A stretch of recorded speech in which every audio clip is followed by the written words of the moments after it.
Avec vous, un communiqué du gouvernement. Merci, madame. Communiqué numéro 073 du gouvernement de la transition.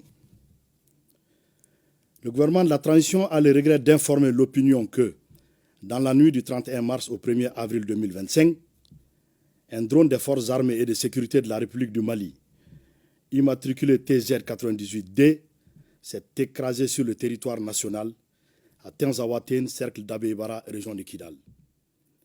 L'épave a été localisée précisément dans une zone dont les coordonnées géographiques sont les suivantes. 19 degrés, 52 minutes, 4,738 secondes nord, 2 degrés, 53 minutes, 38,101 secondes est, à 9,5 km au sud de la frontière Mali-Algérie.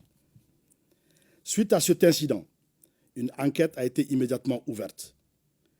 Des résultats de l'investigation préliminaire, les points suivants méritent d'être évoqués. La liaison a été perdue avec l'appareil dans une position située sur le territoire malien et dont les coordonnées géographiques sont les suivantes. 19 degrés, 51 minutes, 50,526 secondes nord, 2 degrés, 53 minutes, 36,099 secondes est, soit 10,2 km au sud de la frontière Mali-Algérie. La distance entre le point de rupture de liaison avec l'appareil et le lieu de localisation de l'épave est de 441 mètres. Ces deux points sont tous situés sur le territoire national. Les dernières informations transmises par le drone étaient relatives à une rencontre de terroristes de haut profil qui planifiaient des actions. L'aéronef est tombé à la verticale, ce qui, probablement, ne peut s'expliquer que par une action hostile causée par des tirs de missiles sol-air ou air-air. Quelques heures après l'incident, le gouvernement de la transition a pris connaissance par voie de presse d'un communiqué du ministère de la Défense algérienne revendiquant la destruction d'un drone qui aurait survolé l'espace aérien de l'Algérie sur 2 km.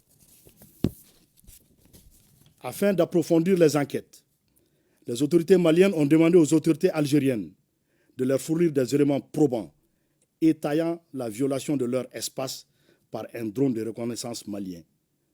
Depuis 72 heures, aucune suite satisfaisante n'a été réservée à la demande malienne. Le gouvernement de la transition conclut avec certitude absolue que le drone des forces armées de sécurité maliennes a été détruit suite à une action hostile préméditée du régime algérien. Cette décision repose sur les éléments ci-après. Le silence coupable du régime algérien accordé à la demande malienne et son refus de coopérer confirment la responsabilité de ce régime qui a tiré sur le drone entraînant sa chute verticale. Les données précises de la trajectoire de l'appareil enregistrées dans le système prouvent sans ambiguïté que l'appareil n'a jamais quitté l'espace aérien de la République du Mali. De surcroît, le point de rupture de liaison du drone et le point de localisation de l'épave sont tous situés sur le territoire national malien. L'absurdité de l'argument de la violation de l'espace aérien algérien sur 2 km, autrement dit, comment l'épave du drone se serait retrouvée au Mali et à 9,5 km de la ligne frontalière si l'appareil avait réellement violé l'espace algérien sur 2 km. Face à la gravité de cet acte d'agression inédit dans l'histoire des relations entre le Mali et l'Algérie, le gouvernement de la transition condamne avec la dernière rigueur cette action hostile, inamicale, condescendante des autorités algériennes, dont le chef de l'État affirmait récemment à Mondovision que, je le cite, 90% des solutions maliennes se trouvent en Algérie. En outre, cet agissement prouve, si besoin en était, que le régime algérien parraine le terrorisme international. En effet, la destruction du drone a clairement pour effet, sinon pour but, d'entraver la neutralisation de groupes armés ayant revendiqué des actes terroristes. Le gouvernement de la transition, en cette triste circonstance, tout en rappelant la teneur de son communiqué numéro 64 du 25 janvier 2024 et celle de l'allocution du Mali lors de la 79e session de l'Assemblée générale des Nations unies, condamne l'attitude du régime algérien qui, en plus de servir de base arrière aux groupes terroristes, s'engage aujourd'hui dans la lutte armée pour perpétrer des agressions contre un État voisin en vue de protéger ses suppôts terroristes. En conséquence, en réponse à cette énième provocation du régime algérien, le gouvernement de la transition décide de 1. Convoquer l'ambassadeur algérien pour protester contre l'hostilité du régime algérien. 2. Se retirer avec effet immédiat du comité d'état-major conjoint CEMOC. 3. Porter plainte devant des instances internationales contre le régime algérien pour acte d'agression.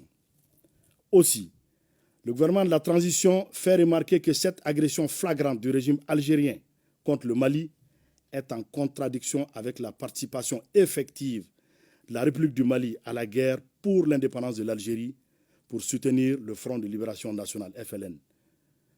Enfin, il demande au régime algérien, exportateur de terrorisme, de cesser d'être une menace à la paix et à la sécurité régionale, puis d'adopter un comportement responsable visant à promouvoir la paix et le développement.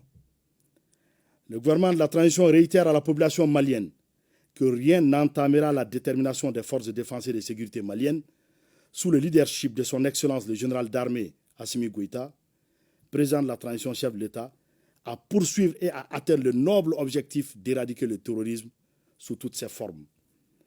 Suivant cette volonté, dans les heures qui ont suivi l'agression du régime algérien contre le drone malien, d'importantes cibles terroristes ont été frappées avec succès dans la localité de Tinzaouatène et ailleurs sur le territoire malien. Ces opérations vont continuer et pourront s'intensifier selon l'évolution de la situation. Que Dieu bénisse le Mali, préserve les Maliens. Fait à Bamako le 6 avril 2025. Je vous remercie. Merci bien, monsieur.